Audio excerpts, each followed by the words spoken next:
মাজছি। দেখো তালের সিজন, বড় একটা তাল এসেছে বাড়িতে। আর এই তালটা মাজতে গেলে তোমরা তো অনেকেই ঝুড়ি ব্যবহার করো, তো তাল মাজতে গেলে একটা কিন্তু প্রতি বছর নতুন ঝুড়ির দরকার হয়। আর আমি ঝুড়ি ছাড়া তালটা মাজি। দেখো একটা বড় ছেঁকনি নিয়েছি, আর এই ছেঁকনি দিয়ে কিন্তু এমনভাবে আমি সুন্দর করে মজাটা বার করে নিচ্ছি খুব তাড়াতাড়ি। আর ঝুড়ির মধ্যেও কিন্তু তালটা মাজলে কিন্তু এই যে লোমগুলোও কিন্তু এসে যায়। আর আমি এমন করে মাজছি, তা এতে কিন্তু একটা লোম আসছে না। দেখো একদম ফ্রেশ, একটা লোম কিচ্ছু নেই। সুন্দর করে তালের মাজাটা বেরিয়ে যাচ্ছে আর বেশ ভালোই হচ্ছে।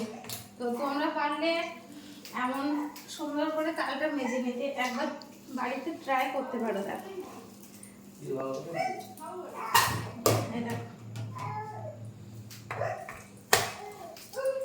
তো বুদ্ধিটা কেমন হলো?